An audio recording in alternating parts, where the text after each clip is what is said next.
आज हम लोग क्लास 10th के एमसीक्यू एग्जाम जो हुआ है जेक बोर्ड का मैथ का, उसका क्वेश्चन सोल्यूशन देखेंगे।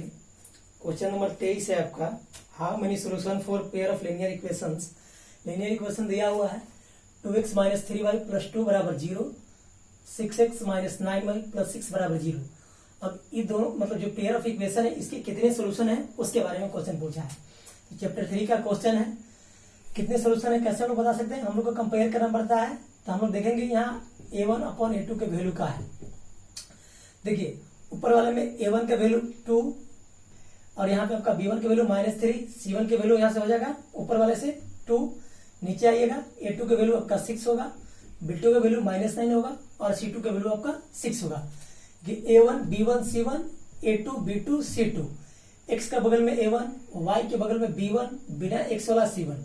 नीचे आइएगा x के बगल का वैल्यू a2, y के बगल का वैल्यू आपका b2 होगा और बिना x y मतलब बिना वेरिएबल का c2 होगा। तो a1/a2 क्या होगा यहाँ पे 2/6, इसको काटिएगा तो 1/3 होगा। b1/b2 का वैल्यू क्या होगा यहाँ पे तो -3/9, माइनस रहेगा तो माइनस के साथ लिखेंगे, माइनस से माइनस कट जाएगा, 3 से 1 बार में 3 में 3 बार में तो भी हो जाएगा 1/3। c1/c2 देखिए निकाल के यहाँ से c1/c2 को कंपेरिजन भी करेंगे हम लोग 2/6, तो 2/6 का मतलब भी 1/3। तो तीनों रेशियो बराबर है, a1/a2 b1/b2 और c1/c2 सबका वैल्यू 1/3 है। तो जब तीनों रेशियो बराबर होता है वैसे केस में आपका इनफाइनाइटली मेनी सोल्यूशन होता है। तो आपको इसमें इनफाइनाइट सोल्यूशन होगा, यानी ऑप्शन नंबर डी, इसका जो सोल्यूशन होगा इनफाइनाइट सोल्यूशन होगा और ऑप्शन आपका जो होगा वो डी होगा।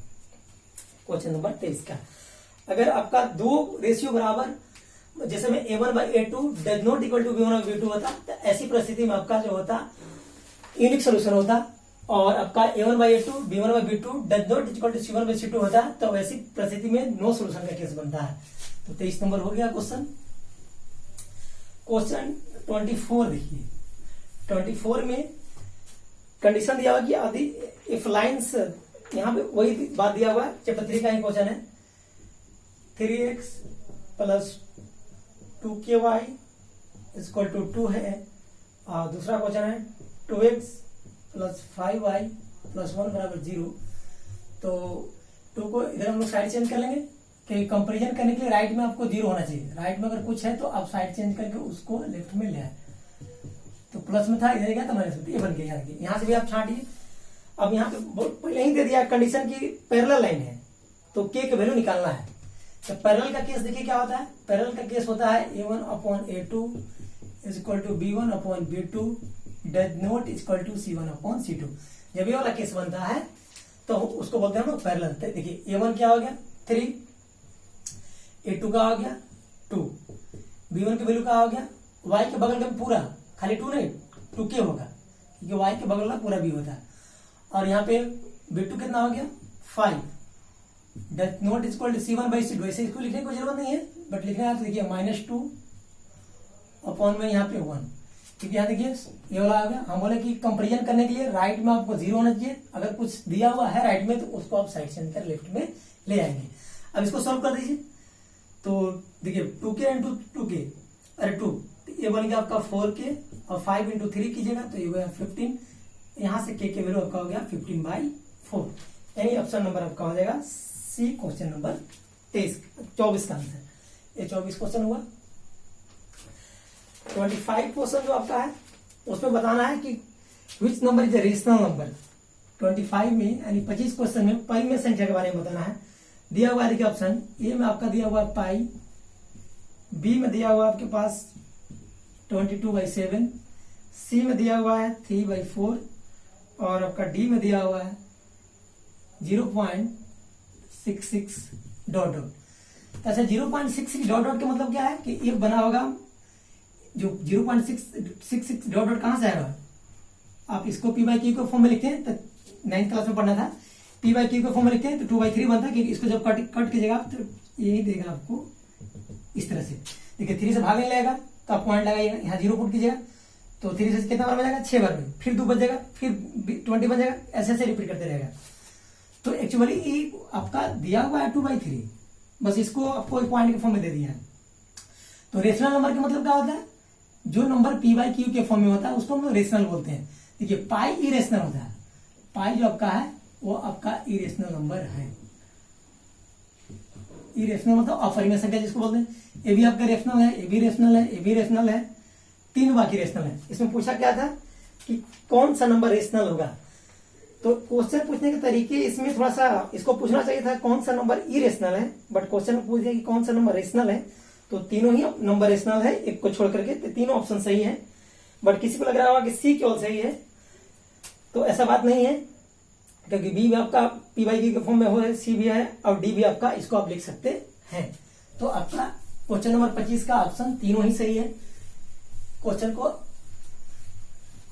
ही में कुछ एरर है, इसमें इरेशनल पूछना चाहिए था। अगर रेशनल पूछा तो तीनों ऑप्शन सही है, तीनों में से कोई लगाएंगे तो भी सही माना जाएगा। 26 का अल्फा इंटू बीटा सबसे सिंपल क्वेश्चन, 6x² -3 -7x दिया हुआ है इक्वेशन, और यहां से आपको पूछा है कि अल्फा इंटू बीटा का होगा। तो देखिए quadratic equation x² bx + c polynomial, तो इसको अरेंज करना है तो कर लीजिए आप। इसको ऐसा लिख सकते हैं 6x² -7x -3, तो x का बगल का वैल्यू a होता है, ये आपका ये हो गया।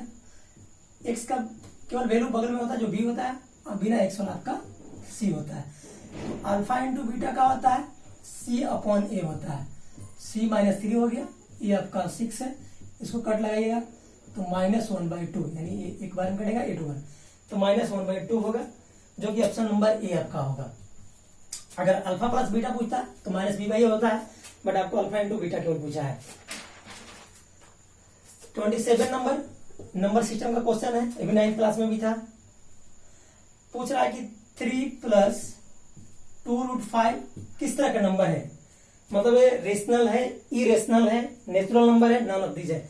देखिए यहाँ पे √5 है, तो रेशनल प्लस इरेशनल हमेशा होता है इरेशनल। रेशनल को इरेशनल के साथ में, रेशनल और इरेशनल के साथ में आप कुछ भी कीजिएगा तो जनरली रिजल्ट जो है इरेशनल ही बनता है। तो ये आपका इरेशनल है और ये आपका रेशनल है, तो दोनों का सम भी आपका इरेशनल होगा, यानी ऑप्शन नंबर बी होगा क्वेश्चन नंबर 27 का आंसर। अब क्वेश्चन नंबर 28 देखिए,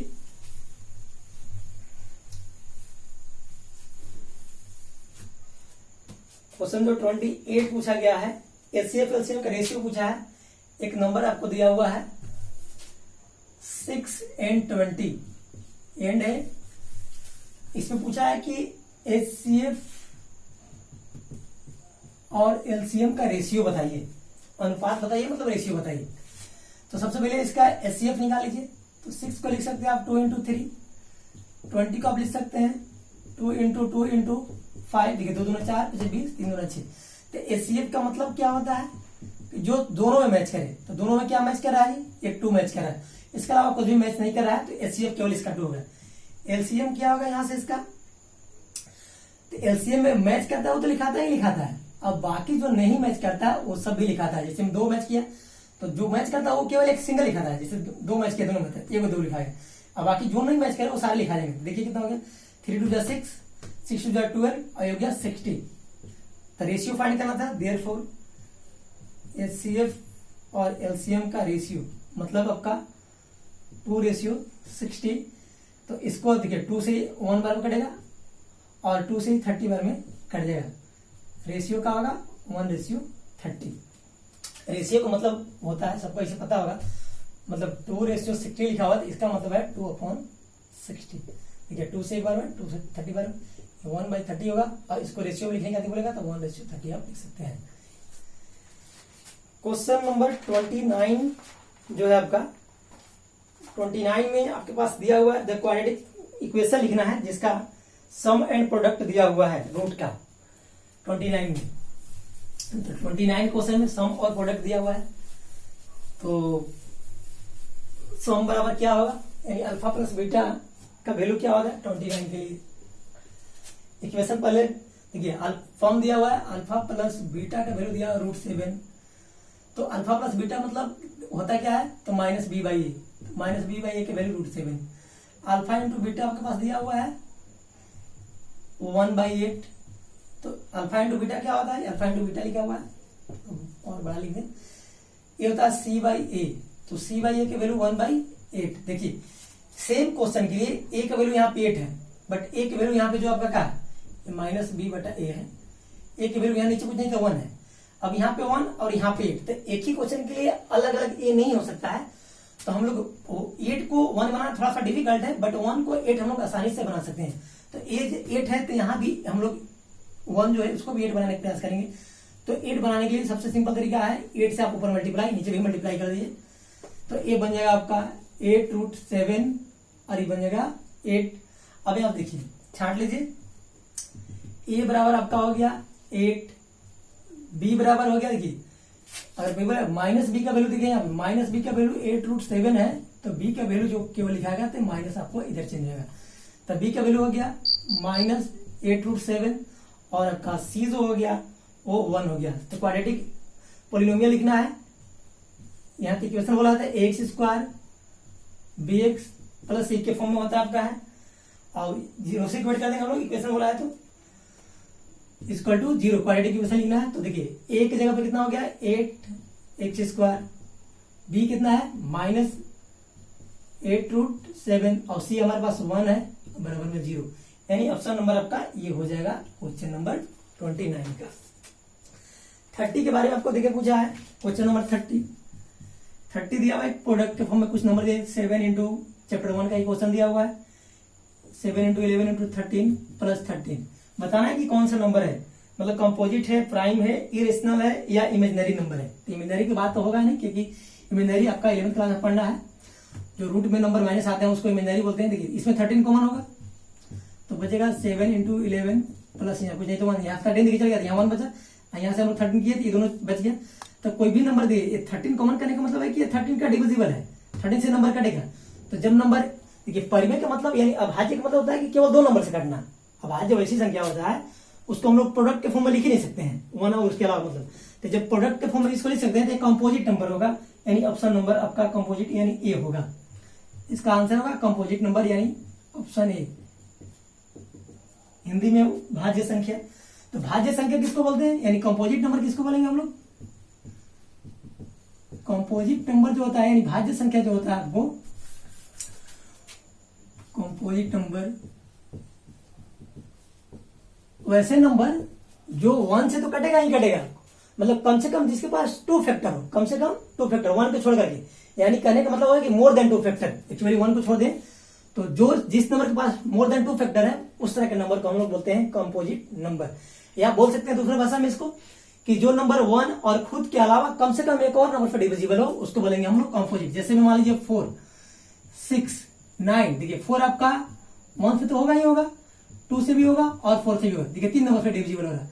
6 के बारे में आप देखिए 1 से भी होगा, 2 से भी होगा, 3 से भी होगा, 6 नंबर, तो हमारे कम से कम 2 नंबर, मतलब 1 के अलावा 2 नंबर पे डिवाइड हो, कम से कम 1 के अलावा 2 नंबर पे डिवाइड हो, तो वैसे नंबर को हम लोग बोलते हैं कंपोजिट। ज्यादा हो सकता है। और प्राइम नंबर किसको बोलते हैं, यानी प्राइम नंबर जो केवल 2 नंबर पर डिविजिबल हो, जैसे में 2 आपका प्राइम है केवल 1 और 2 से होगा, 5 आपका प्राइम है केवल 1 और 5 से होगा, मतलब जिसका फैक्टर 1 और इटसेल्फ हो उसको प्राइम बोलेंगे, और जिसका फैक्टर मोर देन 2 हो उसको हम लोग कंपोजिट नंबर बोलेंगे। अब हम लोग नेक्स्ट क्लास में देखेंगे बाकी का क्वेश्चन।